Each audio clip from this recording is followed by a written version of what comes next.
días, chicos. Vamos a continuar con la clase anterior de biología. Vamos a ver el día de hoy la circulación sanguínea. La circulación sanguínea realiza circuitos a partir del corazón. Circulación mayor o circulación somática o sistémica. El recorrido de la sangre comienza en el ventrículo izquierdo del corazón, cargada de oxígeno, y se extiende por la aorta y sus ramas arteriales hasta el sistema capilar, donde se forman las venas que contienen sangre pobre en oxígeno, y estas desembocan en las dos venas cavas, superior e inferior, que drenan en la aurícula derecha del corazón. Tenemos la otra, que es la circulación menor o circulación pulmonar o central. La sangre pobre en oxígeno parte desde el ventrículo derecho del corazón por la arteria pulmonar, que se bifurca en sendos troncos para cada uno de los dos pulmones.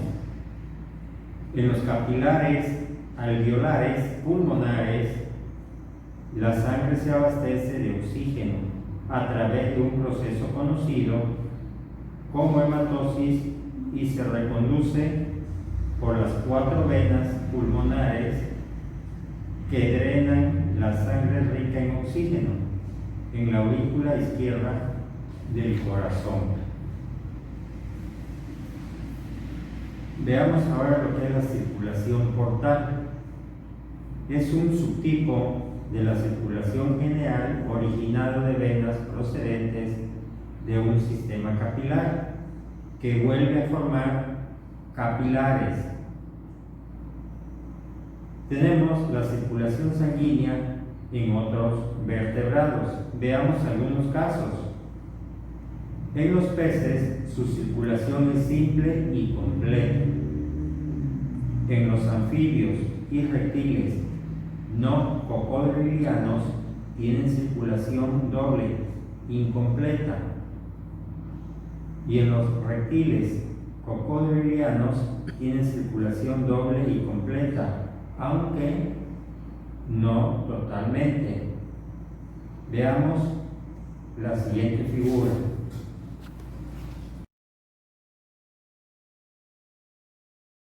Observemos la siguiente figura.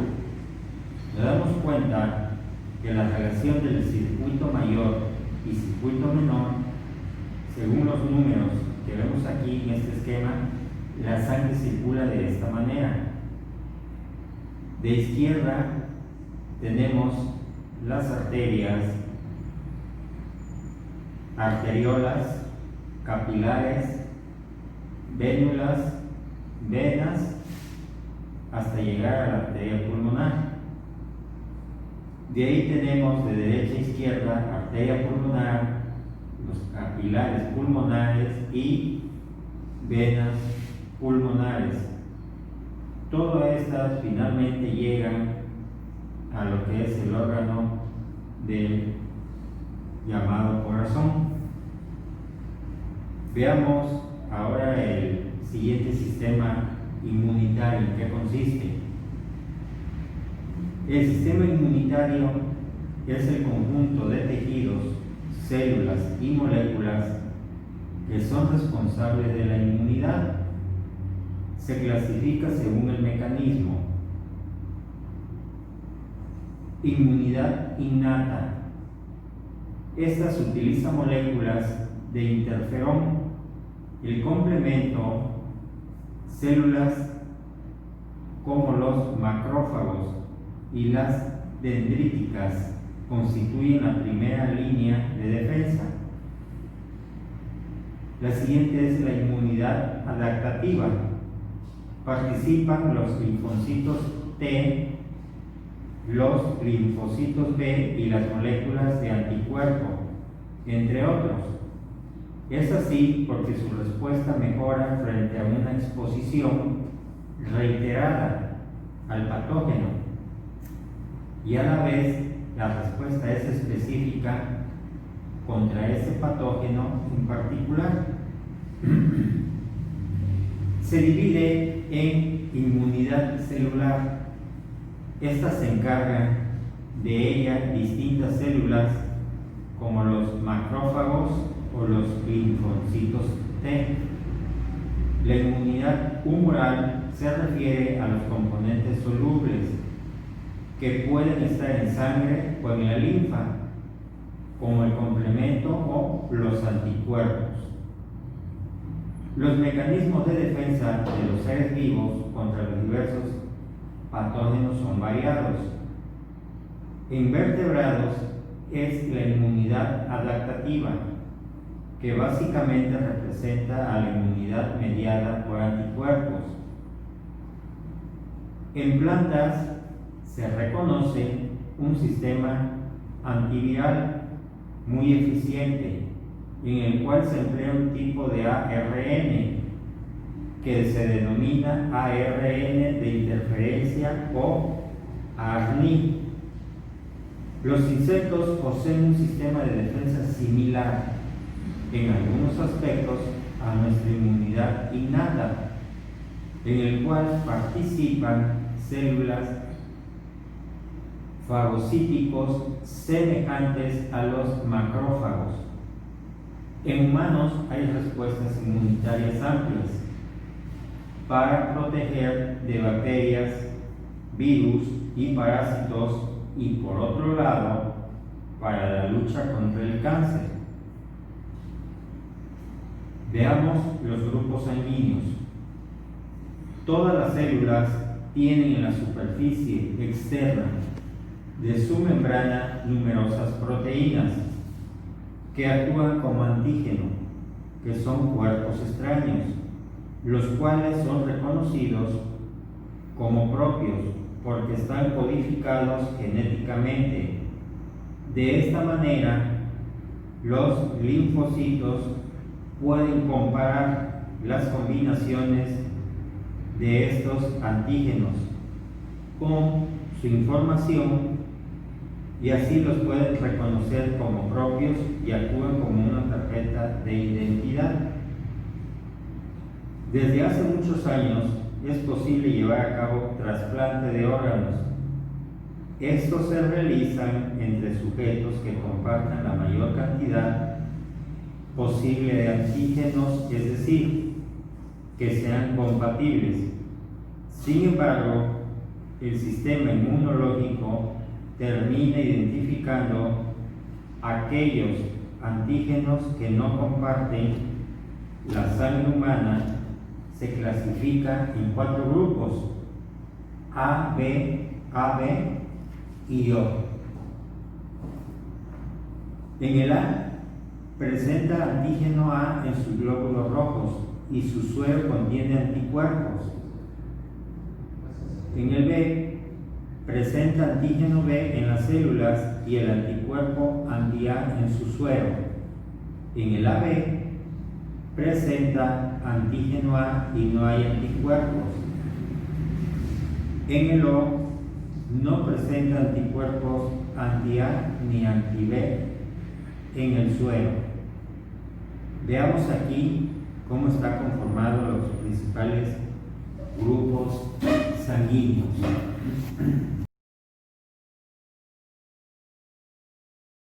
Veamos en este recuadro cómo están los grupos compatibles. Tenemos al O, que es compatible con el O, es compatible con el A, con el B y con el AB.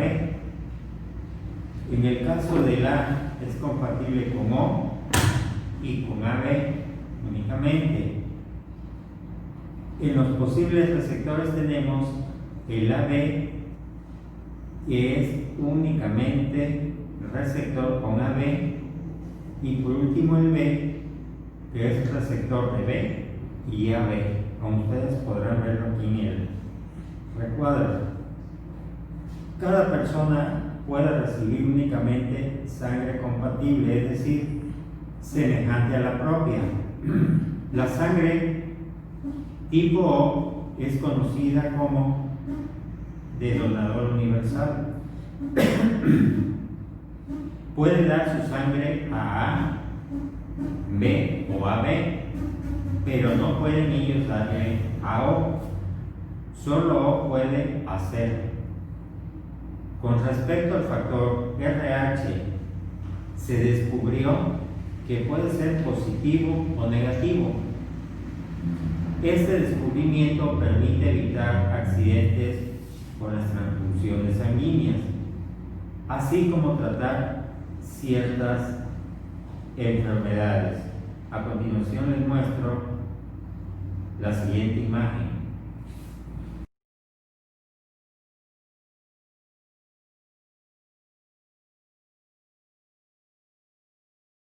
Veamos en estos siguientes esquemas los sistemas sanguíneos y linfáticos. En la figura del inciso A tenemos lo que es la tonsila, la vena cava superior, los vasos linfáticos, los ganglios linfáticos. Aquí tenemos también la válvula que evita el retroflujo, linfocitos y ganglios linfáticos. El producto torácico entra en una vena que desemboca en la vena cava. Tenemos el timo, corazón, vaso y ducto torácico. En la figura B tenemos al ganglio linfático, así como los vasos linfáticos, los capilares linfáticos, la circulación sistémica, venas, arterias, capilares sanguíneos, los pulmones y la circulación pulmonar. En la figura C tenemos al traslego de células a través de un capilar sanguíneo, fibras y haces de fibras, capilar linfático, traslego de células a través de un capilar linfático y la entrada de líquido a través de un capilar linfático. Por último, en la figura D tenemos el conducto llamado aferente, células plasmáticas de la médula, conducto eferente, células APC y B de la corteza y las células T paracorticales. Pasamos a lo que es la percepción de los seres vivos. Vamos a ver el mecanismo de coordinación. Los organismos pluricelulares tienen células especializadas que efectúan funciones vitales, pero son incapaces de existencia independiente, pues necesitan un mecanismo de coordinación entre las funciones de cada tipo celular. La coordinación requiere de tres condiciones: un centro coordinador, información de las partes al coordinador, paso de la información a las partes. En los organismos pluricelulares existen dos sistemas de coordinación diferentes, aunque muy relacionados: el sistema nervioso y el sistema endocrino. Los sistemas nerviosos en animales pluricelulares pueden responder a cambios en el medio externo e interno, es decir, a estímulos, y hay tres tipos de estructuras principales relacionadas con el estímulo y la respuesta. Estas son receptores, que pueden ser neuronas u órganos especializados, como son el tacto, el gusto, el olfato, temperatura, la luz y el sonido. Tenemos la neurona, que es la unidad estructural y funcional del sistema nervioso y está especializada para transmitir impulsos nerviosos. Tenemos los efectores, que son estructuras que responden cuando son estimuladas por impulsos nerviosos motores, como los músculos y las glándulas.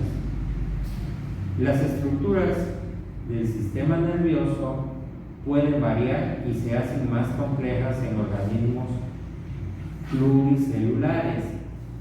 Veamos el siguiente recuadro.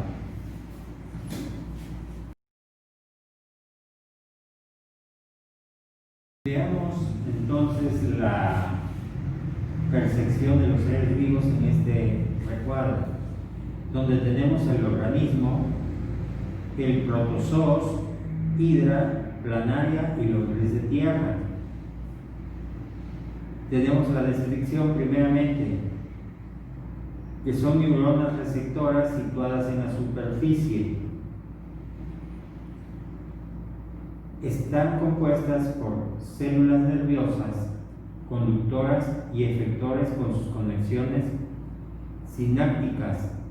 Estas forman una red nerviosa a través del cuerpo. Tienen una concentración de nervios en la región anterior. Posee órganos de los sentidos. Tiene una masa de nervios, cerebro. Divide en sistema nervioso central y periférico. Un sistema formado por receptores ajustadores y efectores cuenta con un sistema nervioso dividido en sistema nervioso central y sistema nervioso periférico. En cada segmento del cuerpo se concentran células nerviosas, como son los ganglios. Veamos el siguiente. La función. En células musculares, estas se pueden cerrar como son los poros y producir una contracción del cuerpo. La transmisión de impulsos se hace en todos los sentidos. Aquí el cerebro actúa solo como un transmisor que manda el estímulo al resto del cuerpo. El cerebro muestra acción de control definido en su capacidad de inhibir ciertos estímulos. Los ganglios funcionan independientes del cerebro y se presentan estos en insectos. Veamos aquí unas imágenes de una planaria. Veamos aquí donde se ubica el cerebro de la planaria y el cordón nervioso. En este otro tenemos una lombriz de tierra, donde está situado el cerebro, cordón nervioso ventral y el ganglio. El tejido nervioso forma centros nerviosos y nervios como parte del sistema nervioso. La neurona es una célula nerviosa con capacidad de formar impulsos nerviosos y tiene la siguiente estructura. Soma, cuerpo celular de la neurona, cilindro, eje o axón, tiene una prolongación corta, y las dendritas, estas tienen prolongaciones arborescentes.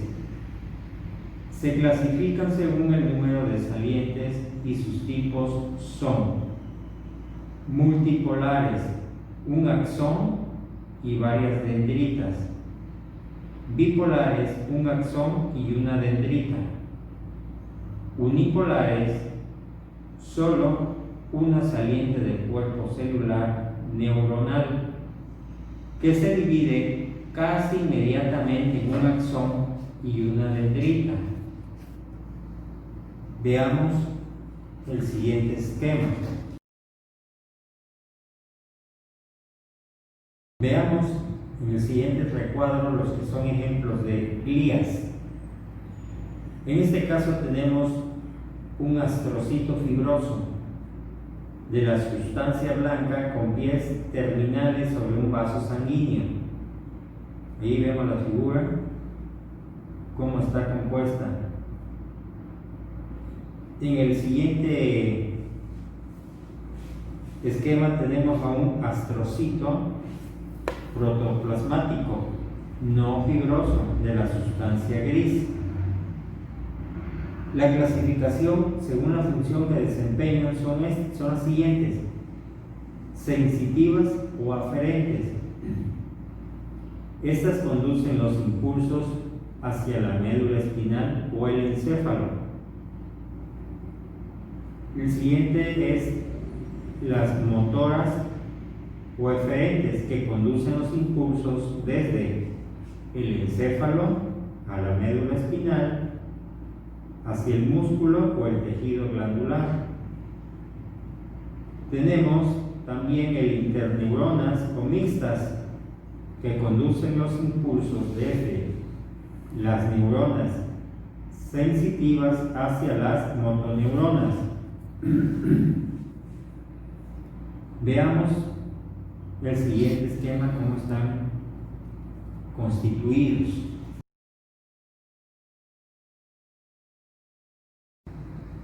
Veamos el siguiente ejemplo de aquí, de este esquema que le voy a mostrar, donde los estímulos nerviosos penetran por las dendritas, pasan al cuerpo y salen por el cilindro, eje o axón, por las que las neuronas sensitivas tienen las dendritas en conexión con los receptores, los llamados órganos de los sentidos, y los axones orientados hacia los centros nerviosos.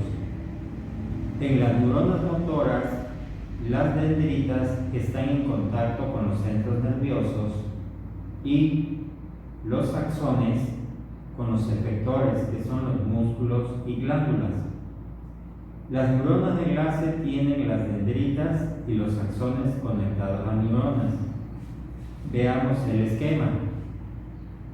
En primer término tenemos el cilindro o eje. Posteriormente le sigue la dendrita, los receptores y la neurona aferente, que es la médula espinal. Tenemos la sinapsis, el núcleo, el cuerpo celular y la neurona central del cuerpo celular. Tenemos el cilindro del eje, el músculo y el efector de la neurona eferente, llamado también motora espinal. Veamos ahora lo que son los impulsos nerviosos. El impulso nervioso no es más que una señal a lo largo de la neurona. Todos los impulsos nerviosos son de forma y fuerza idénticas y consisten en cambios de permeabilidad de la membrana del axón, seguidos por flujos de iones que entran y salen de la célula, produciendo así cambios del potencial de acción que pasa a lo largo del axón.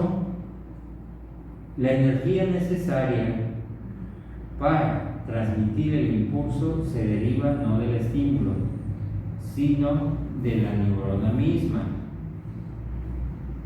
Al pasar el impulso, la membrana se hace temporalmente permeable a estos iones que entran en la célula.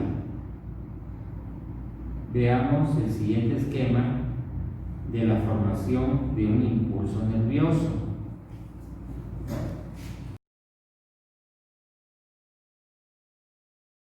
Veamos el siguiente esquema en donde nos ilustran la formación del impulso nervioso.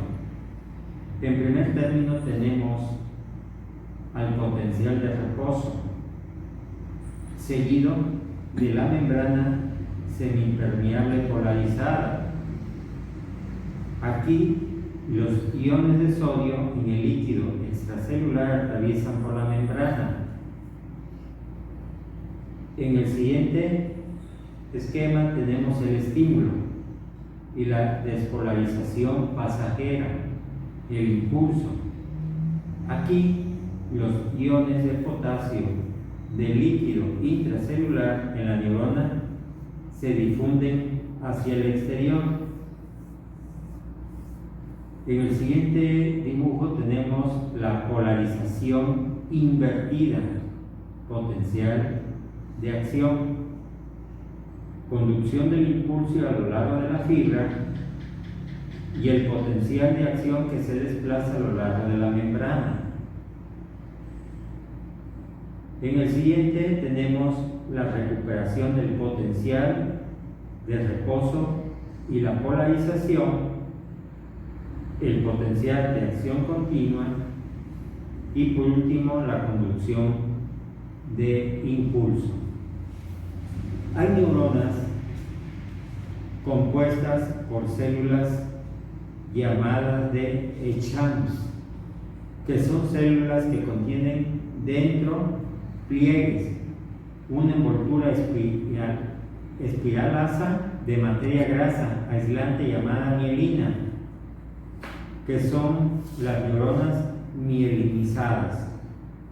A lo largo de la neurona existen huecos o nodos desprovistos de mielina. En las neuronas mielinizadas, el impulso nervioso opera solamente en los nódulos de Ranvier. La vaina de mielina aísla el axón, que pasa más rápidamente por conducción de un nódulo al siguiente, que es la conducción saltatoria. Hay un periodo de refracción después del paso de un impulso, durante el cual no se puede transmitir otro y el sodio es bombeado nuevamente fuera de la neurona. Veamos aquí el siguiente cuadro. Veamos aquí las células de la vaina de la neurona. Aquí observamos a los nudos y las láminas de mielina concéntricas, la célula de vaina y el cilindro eje. Por el otro lado tenemos a la célula de vaina y las láminas de mielina concéntricas. En los organismos, el impulso es desencadenado por una despolarización local en la sinapsis de una célula receptora, pero en axones aislados cualquier perturbación de la membrana origina un impulso. Como el impulso es todo o nada. La fuerza del estímulo es indicativa de la frecuencia y el número de impulsos idénticos. Cuando se crea un impulso nervioso, no solo ocurre un cambio electronegativo, como son las cargas eléctricas, sino que existe una conducción química a través de sinapsis, la unión de neuroefectoras, que son las neuronas sensitivas, por transmisores o neurotransmisores. Veamos aquí otro esquema de la percepción. Veamos aquí la imagen que muestra la conducción química por neurotransmisores a través de la sinapsis. En primer término tenemos al plasma del axón o cilindro eje,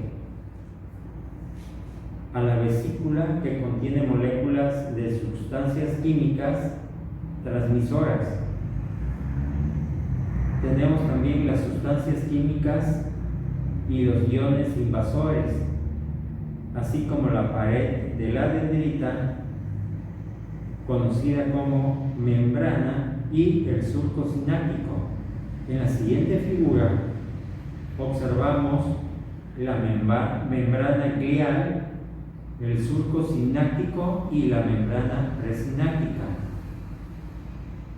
La respuesta a un estímulo puede formar lo siguiente: reflejo incondicionado, arco reflejo o reflejo espinal. Una respuesta muscular involuntaria a un estímulo desencadena por vía corta, sin intervención del cerebro. El impulso viaja del receptor a la médula y de esta directamente al órgano que la ejecuta. Tenemos el reflejo condicionado, que es la respuesta automática nueva que se forma de la experiencia del propio individuo, con intervención del cerebro. Veamos el ejemplo de lo que es un arco reflejo.